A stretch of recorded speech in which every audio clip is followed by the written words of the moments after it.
নমস্কার, শুভ সন্ধ্যা। আমি লবঙ্গ, আপনাদের সকলকে স্বাগত জানাই আপনাদের এই চ্যানেল ভয়েস অফ লবঙ্গতে। গল্প এবং ছোট গল্পের সম্ভার হোক বা আপনার জীবনের আস্ত কোনো একটা আনন্দের ঘটনা, এখন থেকে এই গল্প, কবিতা, আনন্দ কথা এবং দেওঘরের গপ্প নিয়ে আমি লবঙ্গ থাকছি আপনাদের সঙ্গে প্রতি বুধবার এবং রবিবার ঠিক রাত 9টায়। আপনাদের সকলকে আমার সঙ্গে চাই। কিন্তু চলে যাব আজকের পর্বে, তবে তার আগে জানাই আমাকে লেখা পাঠানোর জন্য আপনার স্ক্রিনে দেওয়া মেল অ্যাকাউন্টে মেল করতে পারেন আপনার নাম এবং আপনি কোথা থেকে লিখছেন তা উল্লেখ করে। ছোট গল্প বা কবিতার জন্য আপনারা অবশ্যই লেখকের নাম উল্লেখ করবেন। এখন থেকে লবঙ্গ থাকছে আপনাদের জন্য। আপনারা থাকছেন তো?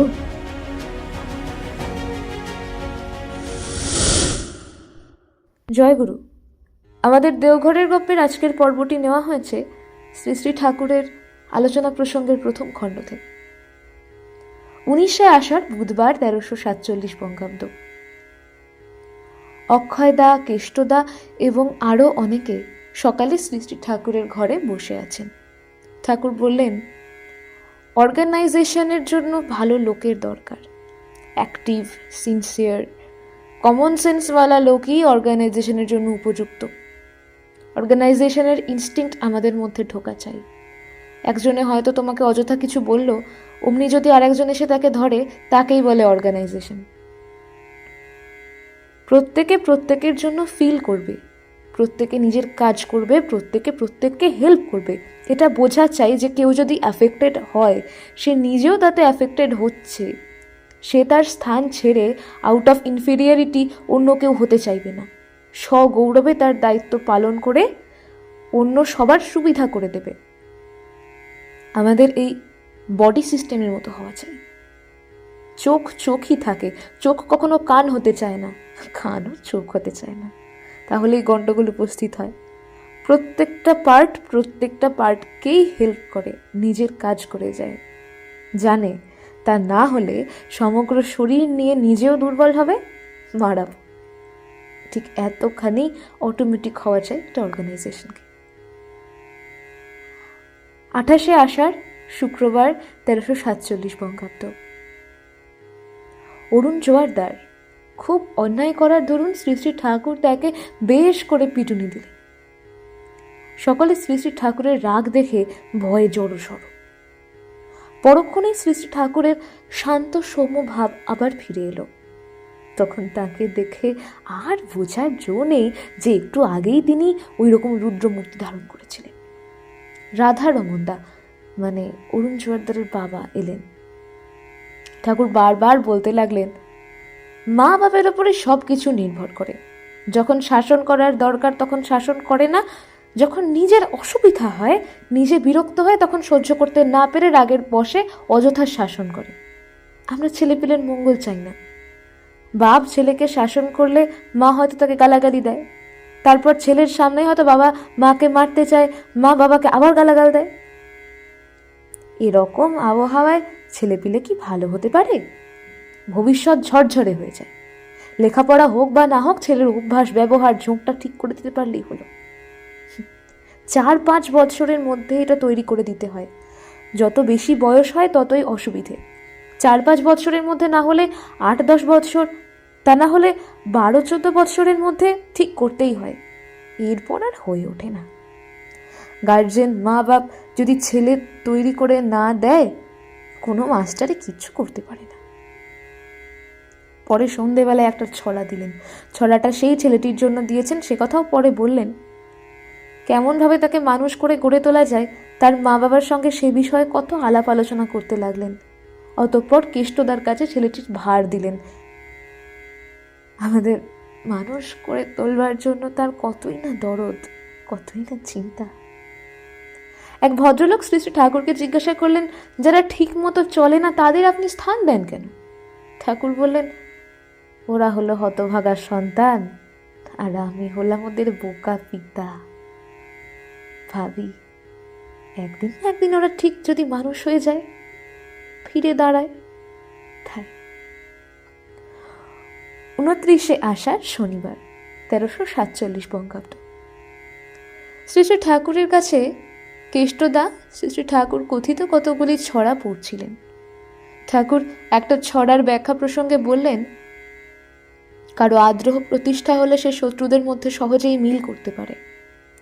সর্বগত বীজ সম্পর্কে আলোচনা প্রসঙ্গে বললেন, সর্বগত বীজের রকমটা অনুসন্ধিৎসার ফলে যার মধ্যে ফুটে ওঠে, সে যে কোনো অবস্থাকেই তার নিজের ফেভারে নিয়ে আসতে পারে। শ্রীকৃষ্ণের জীবনে কিন্তু এটা খুব স্পষ্ট দেখা যায়।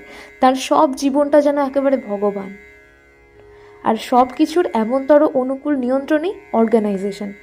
কথায় কথায় ঠাকুর বললেন, ছড়াগুলির মিনিমাম কনসেপশন যদি প্রত্যেক পরিবারে থাকে এবং তারা কাজের ভিতর দিকে যদি তা অনুসরণ করতে চেষ্টা করে, তবে আর কিছু লাগে না।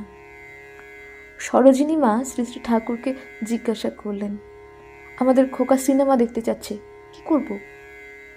ঠাকুর বললেন, না, যেতে দিয়ে কাজ নেই। তার একটু পরেই অরুণ এলো। তাকে দেখে বললেন, দেখ, যতদিন এখানে সিনেমা না গড়ে তুলতে পারবি ততদিন সিনেমা দেখতে যাবি না। কেষ্টদা কিংবা তোর মা যদি নিয়ে যেতে চায় এবং না গেলে দুঃখিত হয়, তখন যেতে পারিস। অরুণও খুশি হয়ে রাজি হলো। শ্রী শ্রী ঠাকুর কেষ্টদাকে বললেন, ওকে সদাচারগুলি শেখাবেন, সন্ধ্যাটাও যেন রীতিমতো করে দেখবে। 31শে আষাঢ়, সোমবার, 1347 বঙ্গাব্দ। শ্রী শ্রী ঠাকুর বিকেলে তাসুতে বসে হাসতে হাসতে বলছিলেন, আমার ছড়াগুলির কত হয়তো আদর হবে, স্কুলের পাঠ্য হবে, এর কত ব্যাখ্যা হবে। আবার জন্মগ্রহণ করলে সেগুলি পড়তে হবে। হয়তো ব্যাখ্যা বুঝতে পারবো না, মার খেতে হবে মাস্টারের কাছে। সেই জন্যই কি এগুলি লিখছি। কেষ্টদা মনুসংহিতা থেকে শ্রী শ্রী ঠাকুরকে পড়ে শোনাচ্ছিলেন, স্ত্রী আয় ব্যয় সমস্ত বিষয়ে দায়িত্ব গ্রহণ করবে। শ্রী শ্রী ঠাকুর বলতে লাগলেন, বউ হওয়া কি সোজা কথা? সুধা এদিক থেকে অনেকখানি। রুক্মিণীর কথা শুনেছি, সে নাকি এমনভাবে সব ঠিক করে রাখতো যে কেষ্ট ঠাকুরের কিছু ভাবতেই হতো না। জোসেফাইনও শুনেছি, যুদ্ধের জন্য ফান্ডস পর্যন্ত কালেক্ট করত। এখানে ঠাকুর নেপোলিয়নের স্ত্রীর কথা বললেন, জোসেফাইন। পরে কথায় কথায় কেষ্টদা জিজ্ঞাসা করলেন, আপনি তো বলেন যে এক্সপিরিয়েন্স থেকে সব কথা বলছেন, কিন্তু এত কথা কি করে মনে থাকে? ঠাকুর বললেন, মনে কি আর থাকে? মনে পড়ে।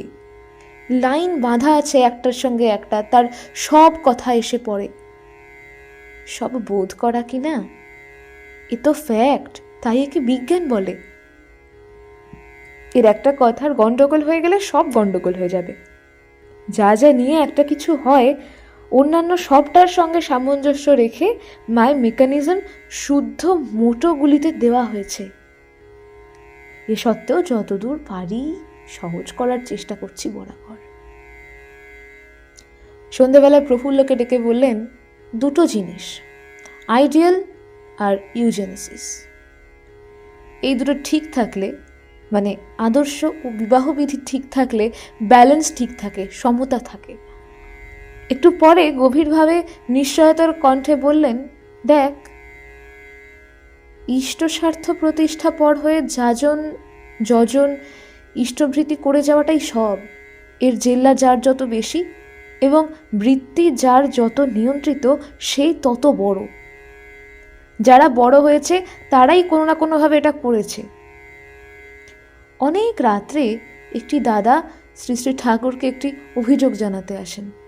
সেই সঙ্গে সংশ্লিষ্ট কয়েকটি ভাইকে শ্রী শ্রী ঠাকুর ডেকে পাঠান। তারা আসলে অভিযোক্তাকে শ্রী শ্রী ঠাকুর বলতে লাগলেন, যখন শুনেছিলে তখনই শুনে নেওয়া উচিত ছিল, সত্যি ব্যাপারটা কি মিটমাট করে ফেলা উচিত ছিল। 3 মাস ধরে তোমার মনের মধ্যে এসব অনুযোগ মজুত হয়ে তোমার মাথা গরম হয়ে উঠেছে। মানুষের কথায় বিশ্বাস করতে করতে তোমার বিশ্বাস সহজ হয়ে গিয়েছে। এখন তুমি সবই বিশ্বাস করতে পারো। কেউ যদি বলে যে আমি তোমার সর্বনাশ করতে চাচ্ছি, তা তুমি বিশ্বাস করতে পারো, কিন্তু তোমার সম্বন্ধে সে কথা কেউ বললে আমি বিশ্বাস করতে পারি না। সংশ্লিষ্ট একটি দাদাকে বললেন, পরের কাছে শুনেই তুমি চটে গেলে, কিন্তু বেকুব, তুমি বিনীতভাবে ওকে গিয়ে সব কথা খুলে বলতে পারলে না। তা না করে অযথা যার তার কাছে স্পর্ধা প্রকাশ করতে লাগলে। এটা ভালো করনি। আর একজনকে লক্ষ্য করে বললেন, এরা এমন হয়েছে যে একজনের কথা আর একজনকে এমন করে বলবে যাতে বিরোধ বাঁধে, পরস্পরের মধ্যে মিল যাতে হতে পারে সেদিকে যাবে না। এই রকমটাই সংহতি নষ্ট করে। অমিলের নিরসন করে মিল করতে পারাই তো কৃতিত্ব। সেই বুদ্ধি যদি না গজায় সকলেরই তো ক্ষতি।